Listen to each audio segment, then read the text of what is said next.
11th students को mention किया गया, आपको 21 फरवरी को एग्जाम है वोकेशनल सब्जेक्ट। जिसने अच्छा पढ़ा था उसके लिए पेपर जो सूखा घास की मानद था, यानी कि बहुत ही इजी था, और जिसने कुछ भी नहीं पढ़ा था उसके लिए मॉडरेट था, टफ नहीं था पेपर। भैया पहला पेपर हमें खराब हुआ, जैसे आज 11th वालों ने की, हमारा केमिस्ट्री पेपर खराब हुआ। अब हमें ये ख्याल आता है कि हम सुसाइड करेंगे।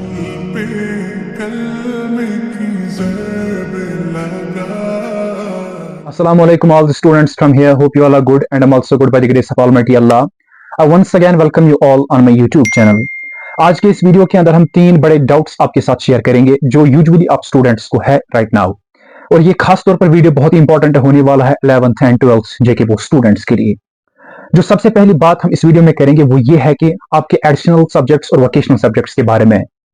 तो आपको मैं बताना चाहता हूं, जो आपके पास कुल मिला के सब्जेक्ट्स होते हैं वो 3 किस्म के होते हैं, याद रख लेना। एक होता है मेन सब्जेक्ट्स, दूसरे होते हैं एडिशनल सब्जेक्ट्स, तीसरे होते हैं वोकेशनल सब्जेक्ट्स। जो आपके पास मेन सब्जेक्ट्स होते हैं लाइक फिजिक्स, केमिस्ट्री, बायोमेडिकल के अंदर होता है, political science, education, history, arts के अंदर होता है, अकाउंटेंसी, एंटरप्रेन्योरशिप एंड इकोनॉमिक्स वो कॉमर्स में होता है। ये 3 मेन सब्जेक्ट्स आपके पास होते हैं, और जेके बोस के अंदर आपको जो है मार्क्स मिलते हैं 500 में, और हर एक सब्जेक्ट को होता है 100 मार्क्स, और इसमें 300 तो हो गए 3 सब्जेक्ट्स के जो आपके मैन होते हैं। एक सब्जेक्ट जो कि कंपलसरी होता है हर एक स्ट्रीम के अंदर, उसको हम कहते हैं इंग्लिश, उसके भी 100 मार्क्स होते हैं, हो गए 400, अब बचा 100। ये जो 100 मार्क्स होते हैं मेडिकल वाले रखते हैं अपने लिए additional subjects like physical education, information practice, biotechnology, EVS etcetera. In the same जो आर्ट्स वाले होते हैं, कॉमर्स वाले होते हैं, वो भी यही सब्जेक्ट्स एडिशनल रखते हैं। हो गए 5 सब्जेक्ट्स, तो हो गया उनका काम तमाम, ठीक है। हाँ, कुछ सब्जेक्ट्स ऐसे होते हैं वो कहते हैं हम रखेंगे एक और सब्जेक्ट इन 5 के अलावा, एडिशनल और मेन सब्जेक्ट्स के अलावा हम रखेंगे वोकेशनल सब्जेक्ट, या इसको आप कहते हो 6th सब्जेक्ट, या इसी को आप नाम देते हो ऑप्शनल सब्जेक्ट, ठीक है। ओके भाई साहब, ये ऐसा सब्जेक्ट है जो आप पकड़ते हो मेन सब्जेक्ट्स और एडिशनल के साथ साथ, लाइक आईटी होता है आपके पास, हेल्थ केयर होता है आपके पास, माइक्रोबायोलॉजी होता है एटसेट्रा। तो इसका मतलब जो है भाई साहब, मार्क्स को तो आपको आने हैं 500 ही में, ठीक है। और यानी कि अगर आपको ये सब्जेक्ट फेल हो जाता है, पास हो जाता है, इससे कोई पड़ी नहीं होती है। लेकिन हाँ, कुछ स्टूडेंट्स हमारे पास ऐसे होते हैं जो 4 सब्जेक्ट्स उनके पास जो होते हैं, उसके बाद जो उनका एडिशनल सब्जेक्ट होता है वो सब्जेक्ट्स नहीं लेते जो एडिशनल होते हैं, यूजुअली फिजिकल एजुकेशन वगैरह, ईवीएस, ठीक है, बल्कि वो प्रेफर करते हैं वोकेशनल सब्जेक्ट में कोई एडिशनल सब्जेक्ट रखना, जैसे कि आईटी है, जैसे कि हेल्थ केयर है एटसेट्रा। अब आज जो है मसला ये है कि बहुत सारे स्टूडेंट्स को ये समझ नहीं आता है कि हमें कब एग्जाम है, जिसकी वजह से ये डाउट मैंने यहाँ पे लाया। आई होप आपको अब खुद ही क्लियर हुआ होगा। देखो, जो हमारे पास स्टूडेंट्स है जिनके पास वोकेशनल सब्जेक्ट है, याद रखना 5 सब्जेक्ट्स के साथ साथ जिनके पास वोकेशनल सब्जेक्ट है, उनका एग्जाम उसी दिन होगा जहां पे डेट शीट का मेंशन किया गया है। मतलब 11th स्टूडेंट्स को मेंशन किया गया आपको 21 फरवरी को एग्जाम है वोकेशनल सब्जेक्ट्स को। तो यानी कि अगर आपके पास वोकेशनल सब्जेक्ट कोई है, आईटी वगैरह, तो भाई इसका एग्जाम आपको 21 फरवरी को है।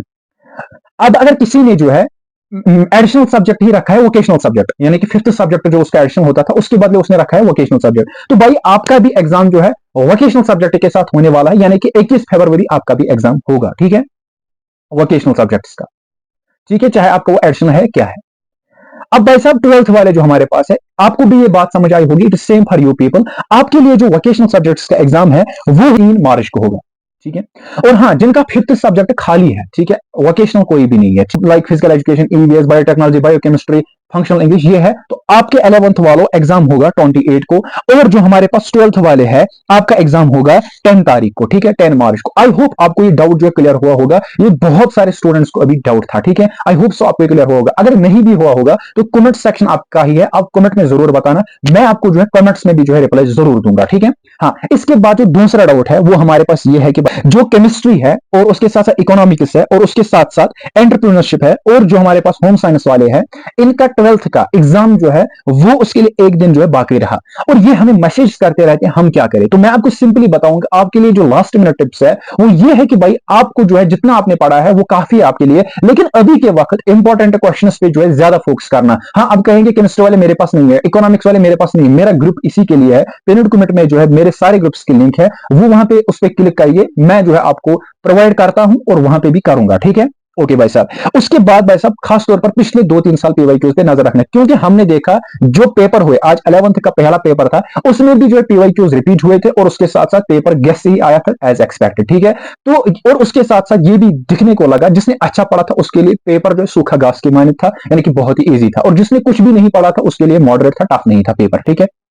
ओके उसके बाद जो भाई साहब तीसरा डाउट है तो ये है कि हमारे पास बहुत सारे स्टूडेंट्स मैसेज करते हैं कि भैया पहला पेपर हमें खराब हुआ, जैसे आज 11th वालों ने की, हमारा केमिस्ट्री पेपर खराब हुआ, अब हमें ये ख्याल आता है कि हम सुसाइड करेंगे। मैं मैसेजेस दिखाऊंगा, बहुत सारे ये कहते हैं। दूसरी बात ये कहते हैं कि हम जो है अब इन 4 सब्जेक्ट्स आगे आने वालों को एग्जाम नहीं देंगे, हम ड्रॉप लेंगे, ठीक है। तो कुछ ऐसे भी कहते हैं कि हमारा जो बाकी पेपर है वो भी खराब हो जाएंगे। तो मैं आपको बताने वाला हूं, यूजुअली कहते हैं स्टूडेंट्स हमने लाइक केमिस्ट्री के अंदर हमने 18 मार्क्स किए, कोई कहता है 15 किए, कोई कहते हैं 20 किए, ठीक है। तो भाई मैं आपको प्लीज ये कहना चाहता हूं, अगर आप ड्रॉप लोगे, ठीक है, पहली बात यह है कि आपको मार्कशीट के ऊपर जो एब्सेंट दिखाएंगे, ठीक है, और हाँ आप फेल हो जाएंगे, और आपको जो है एग्जाम जो है देना होगा अगले साल बाय एनुअल्स के साथ, एनुअल के साथ आपको बैठने नहीं देंगे, ठीक है, ये बात आई है।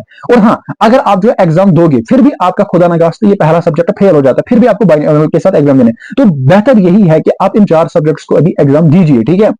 और हाँ जो गलती आपने पहले पेपर में की वो गलती नहीं होनी चाहिए। आपने इंपॉर्टेंट क्वेश्चंस पे, आपने पीवाईक्यूज पे भरोसा नहीं किया, उन पे भरोसा किया करो, उनको जो है पढ़ते जाओ, ठीक है। जितना हो सके अपने आंखों को लाल कर दो, ठीक है, लेकिन मेहनत कर दो, इन 4 सब्जेक्ट्स के अंदर अच्छा स्कोर लाओ, सच दैट भाई साहब कल अगर आपके जो है इस सब्जेक्ट के 4 मार्क्स, 3 मार्क्स, 5 मार्क्स पहले सब्जेक्ट को बाकी रहते हैं पास होने में, तो 5 मार्क्स तक आपको जेके बोस ग्रेस देता है, स्टैचू मार्क्स देता है, तो जिसकी वजह से आपको टेंशन लेने की जरूरत नहीं है। आई होप आपको ये सारे डाउट्स क्लियर हुए होंगे, और मुझे बताना भाई साहब आप क्या चाहते हो, मतलब किस पे वीडियो चाहते हो, ठीक है। तो कमेंट्स के अंदर वो भी जरूर बताना। गेस्ट पेपर के लिए जो है मेरा व्हाट्सएप ग्रुप ज्वाइन कर लेना, मैं वहां पे दूंगा, ठीक है। तो बाकी आई होप आपको ये वीडियो पसंद आया होगा, अगर आया होगा तो भाई इस वीडियो को हर एक स्टूडेंट तक पहुंचाना, और उसके साथ साथ इस चैनल को भी सब्सक्राइब कर देना। बाकी थैंक्स, अल्लाह हाफिज।